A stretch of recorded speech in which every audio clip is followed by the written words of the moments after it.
All right, I'm gonna count us down because it's a Jacob episode. Ooh. 3, 2, 1. Brr, brr, ma, ma. Ma. Hello and welcome to Outside the Search Bar, the podcast where we try to answer questions without using Google.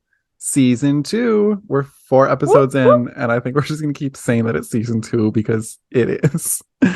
I'm Jacob Schubach, and I'm gonna turn it over to my sister and co-host. Emily. So each week, Jacob and I are going to show up with questions that we do not know the answers to. We both have notes in our phones that are filling up with an astounding number of questions, which is a testament to how little we actually know. And of course, we would be remiss to not take listener questions. So if y'all have a tough question that you want us to answer on the podcast, send us an email to searchbarpodcast@gmail.com or follow us on social at searchbarpodcast. And you know, we always got something to say about it, even if it's not the right answer. That is the entire premise of this podcast. Honestly. Which is a very good podcast. It is. So what we always like to start the show with is something that we've Googled this week. Emily, would you like to tell the audience what you've been Googling? So earlier today, I Googled, how do you clean a hairbrush? Because I was on the ultimate level of procrastinating doing anything actually important. Not so recording this podcast. I delayed recording this podcast, honestly, because I was cleaning my hairbrush. Well, I was like, oh, I'll just be like super systematic and like whatever I see, I have to clean like fully. And like one of the first things I saw was the hairbrush, and I was like, I have not washed this maybe ever. So what I ended up doing was I filled a bowl with soapy water and I let them soak for a little bit, and then you just have to like peel off all those like little, it looks like dust, but I found out that it's actually like hair thing. Yeah, like hair oil and just like build up and dead skin.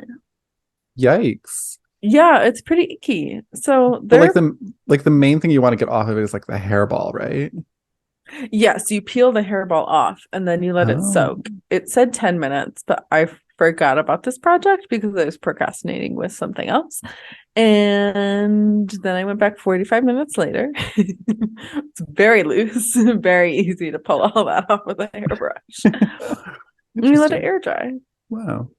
I remember when we were children, we had a hairbrush that was full of hair. I think it was like pink, maybe. And I tried the pulling round one that you're talking about? The round one. And then I like tried to pull the hair off and then it wasn't coming off. And then I was like trying to cut it with scissors and it wasn't working. And then I think I just left it there. Like half cut. Half cut. That was horrendous. Like it was so fully packed with hair that like you couldn't even feel the bristles anymore. Yeah, it was an interesting time. Why did no one thought that wasn't okay before that moment? I was just curious. I was just peeling it. I was like, let me get into that. I think it was when we still had dial-up and it was like sitting next to the computer and it was really slow. So I was like, oh, here's something to do. And then I gave up. Ultimate form of procrastination. Clean a hairbrush. Clean a hairbrush. Slay. What's something that you've Googled this week? So I recently Googled it today, Barb the Builder, which is a meme where it's Bob the Builder, but he has a Nicki Minaj pink wig on his head, hence he's Barb the Builder. And I couldn't find the meme on Twitter, so I was like, let me go on Google and like search for it. I need a you need a visual reference. Yeah, because I don't know that I've seen this. It's a good one. And the reason I did that was because I was Instagram DMing with one of the people I used to work with, and he had this neon sign hung up behind him. And I was like, how'd you hang up that neon sign? And he was like, you need to do this, this, and this, and you need to get a hammer. And I was like, okay, I'm feeling like Barb the Builder. And I had to send the picture. I'm going to be completely honest. I typed in Barb the Builder and it didn't show up. Barb the Builder showed immediately up for me when I searched was using Yahoo. Why were you using Yahoo? It was the default. What do you... Oh, I think I have a virus on my computer. You have a virus on your computer that makes you open up to Yahoo? Yahoo, yeah. No, I think you just need to set Chrome as your default browser. No, I keep doing it and it keeps going back to Yahoo. You that's a very specific virus. And like why would Yahoo set that up? I don't know, but like I just take solace in the fact of like, okay, if they're really like scalping anything that I'm putting into this, like they're getting Barb the Builder. Like, so do with that what you will, I Take guess. my information. Why is this person searching Barb the Builder? Listen to the podcast and find out. I see it. Yeah, Very high quality photoshopping right it there. is very high quality memology. Mhm. Yes, agreed. All right, well, that takes us to our first segment. What's trending? Ooh, So, oh, what's trending is where we look at the Google search trends in the United States from the week and offer our thoughts, comments, concerns, and opinions on it. So, of the topics that we had, Emily thought it would be great to talk about the Silicon Valley Bank because clearly very. we are two financial analysts here that understand why the bank collapsed. Emily, what is your understanding of the situation? Okay, I think everybody panicked is my vibe. Fair. And like, yeah, I think people panicked and they were like, "Oh my God, I wish I had my money." And they like didn't trust the bank anymore. So then they went to the bank and they're like, "Give me my money." And like the bank didn't actually like have everybody's money because of all this like weird pyramid scheme things that banks do where they just keep like sending it out and getting it back and like, oh, here's a loan, you recruit 12 friends and you'll get your money back. Like, so I think everybody panicked all at once. They tried to get their money back. Bank didn't have it because of pyramid schemes. And then the bank was like, we give up. We're no longer a bank. But then I heard that the government like bailed them out and everybody's getting their money back, That is true. which like I wish I had that kind of reset button. Like, save me. Listen, they should be spending that money on dissolving people's student loans. It's ridiculous that they're going to help a corporation over literal people. Disrespectful. The United I States didn't think government, about that. come on our podcast so we can debate. Because what I also heard was I think that the is it FDIC, Mm-hmm. the insurance one, it covers $250,000. So they're literally Okay. only just like the government just Okay. reimbursing anything above $250,000. And like, I don't know. Oh, I thought they were only doing the $250,000. They're doing more than that. No, I think the FDIC, like the base level insurance is like, we'll always give you Oh, $250,000. yes. I think the government on top of that is like, we're going to get you back everything you have Oh my or God. had in there. I know it's a very dramatic. Well, I We saw should that. probably fact check that Yeah. before we post this. Uh, y'all can Google it. I don't care.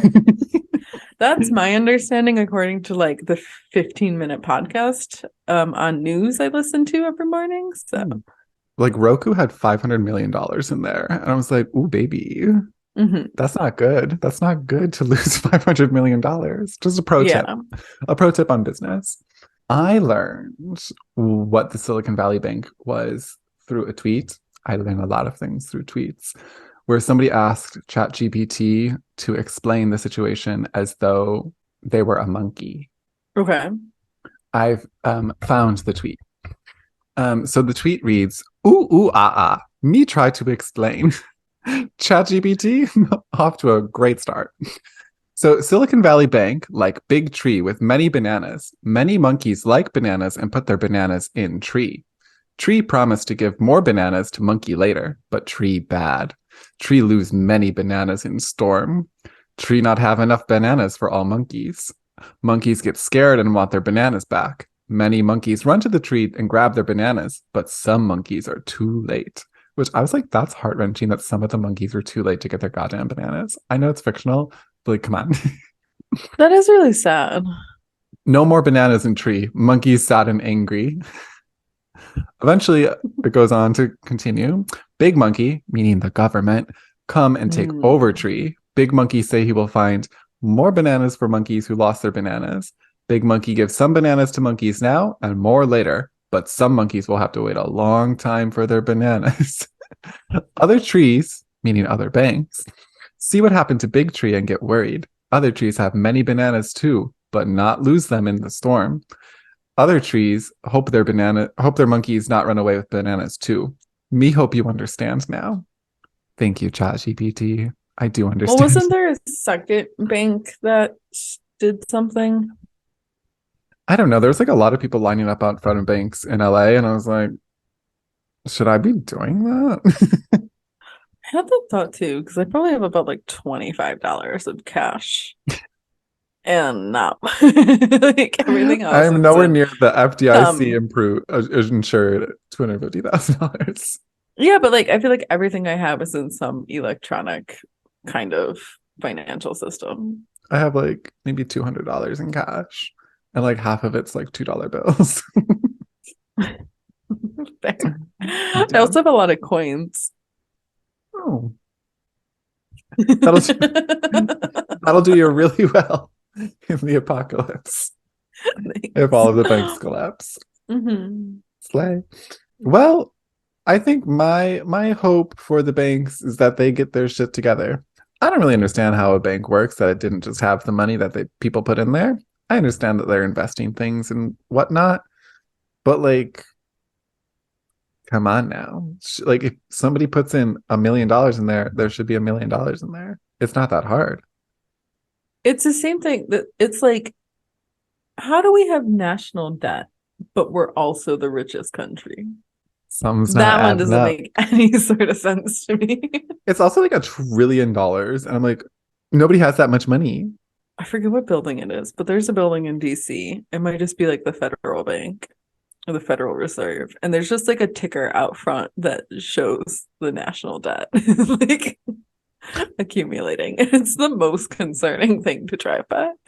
Well, good luck to the banks. We hope you get better soon. Hope that And helps. I hope all the monkeys get their bananas. Oh, same. Oh my God. The poor I monkeys hope in they're that not fictional hungry. story. And AI made me sad. Mhm. All right. The bread and the butter. The meat and potato. The question and answer. The question and answer of the week. So this It's week, yours. yes, Your it's my week. turn to bring a question in front of the podcast. And my question, I was thinking about this last night, and I was doing some research. And by doing some research, I mean I was on YouTube looking at videos. And I remembered a toy from our childhood, 2001 to be exact, called Scanners. Do you remember Scanners, Emily? No. Scanners was the really annoying one where it was like a little handheld device that you had to take around to like a grocery store or to like Toys R Us, and you would literally like scan barcodes. And within some of those barcodes were like items or monsters and so on and so forth. And then you would connect Oh, your device to one another and you could battle each other. It was the this most feels like a fever dream, but yeah, it was the most aggravating game because there was no monsters in any barcodes and the barcode there scanner weren't. didn't work. And then Yeah. when you tried to connect to somebody else's device, if you moved even like a millimeter, it would like disconnect and be like, you broke your game. I was like, horrible product. A horrible product. I think they could redo it better. And it was also like a little crazy for them to just be like, hey kids, go around and scan things. We love capitalism. Right? But that got me thinking, what's going on with barcodes? What is going on? Barcodes. And my question is like, there are like probably billions of products in the world.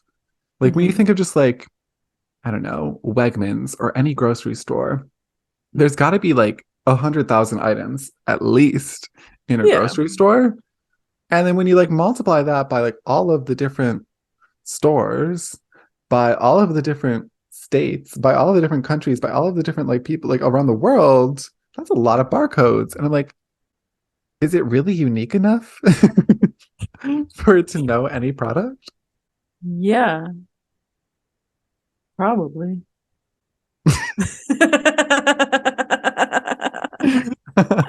Okay, we solved it.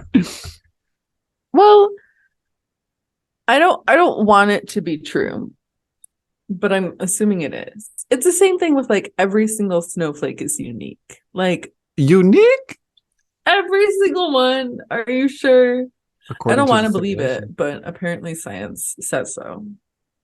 Interesting. But have they looked at every snowflake? No. No, which is like, but have you looked at every barcode, Jacob? I haven't. I haven't. Let me look at a couple right now. I do know that I think that barcodes don't scan the black. I think it like scans the white and it's like an inverted thing. Not So really that's helpful. interesting. Again, not very helpful. It's a fun fact about barcodes, which It is a fun fact about barcodes. Okay, so I'm looking at a barcode now, and it looks like it has 1, 2, 3, 4, 5, 6, 7, 8, 9, 10, 11, 12, 13 numbers, which is like billions of numbers, right? mine also has 13. A But it's not trillion. scanning the numbers, is it? Well, I would assume that the numbers have something to do with the lines. Like they must coincide on something. Like I would assume if you held up a book and looked at Hmm. the barcode, it would have the same number on it. It's like that number is unique to this barcode, right? Because at least the lines or whatever gets scanned has to be the same. Yeah. You know what also doesn't make sense to me is why do grocery store grapes, why does that barcode not work? And why has no one programmed that in the past 10 years to like actually work? I haven't bought grapes in a long time, so I don't know.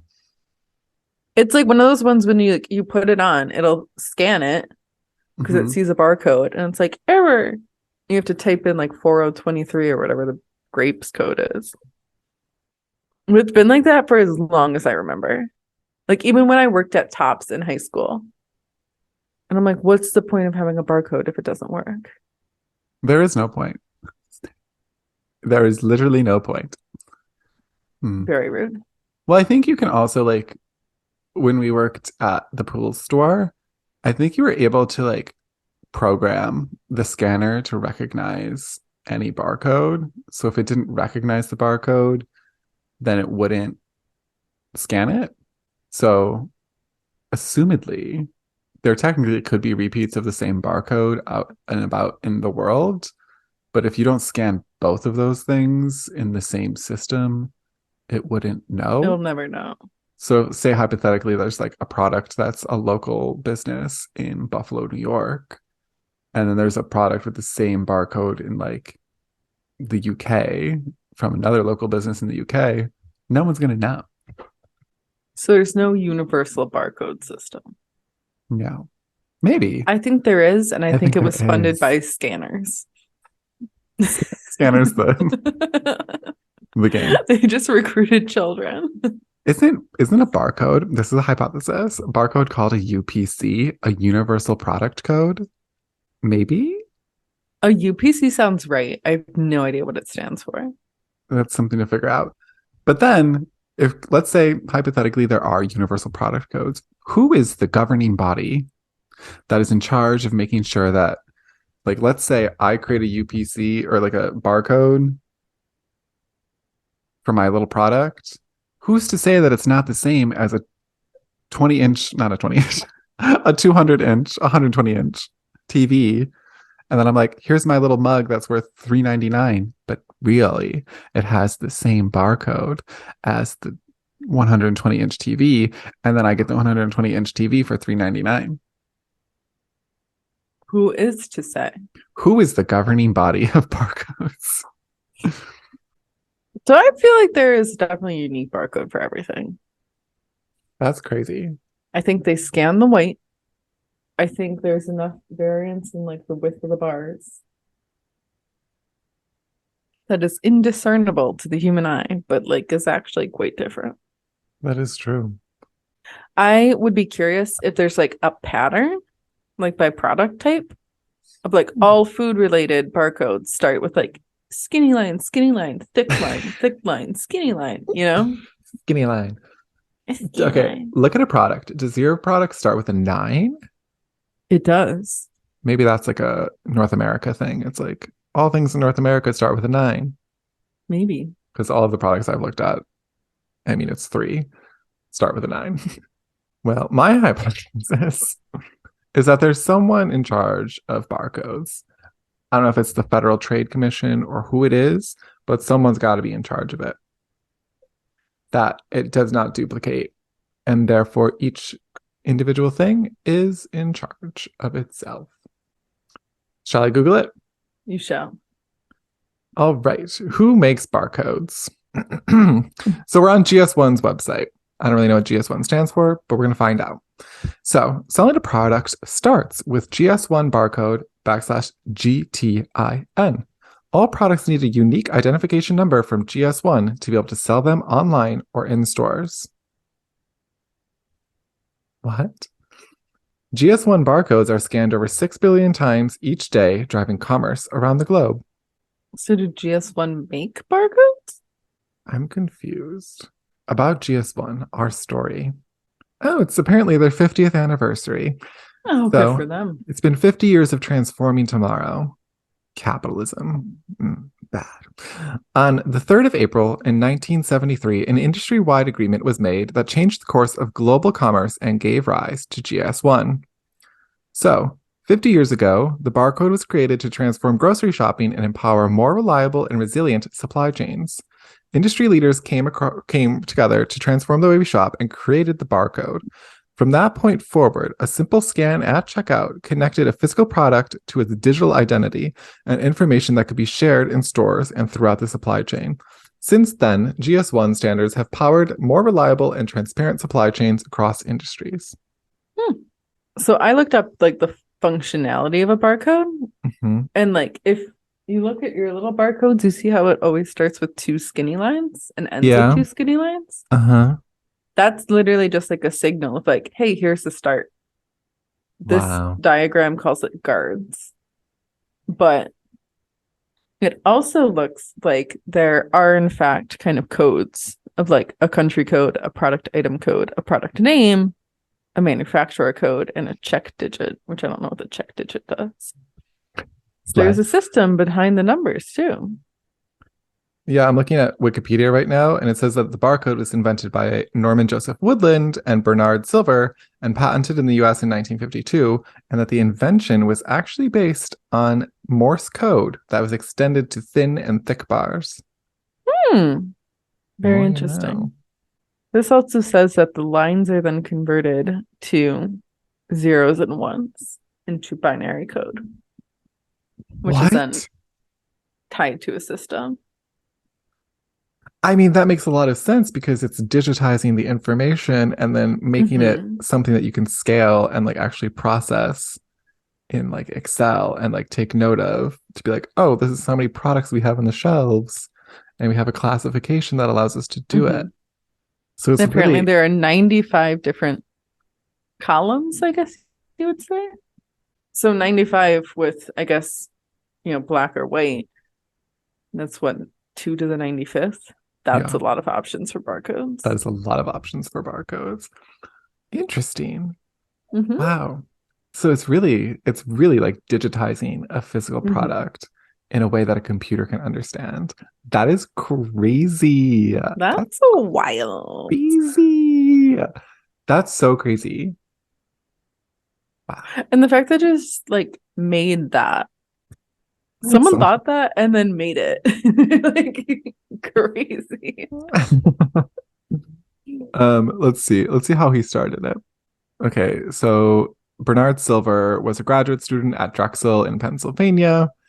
And he was asking one of the deans of his school to research a system to automatically read product information during checkout. He told his friend, Norman Joseph Woodland, about the request, and they started working on a variety of systems. The first included ultraviolet ink, but that faded too quickly and was too expensive. So they kept thinking about it.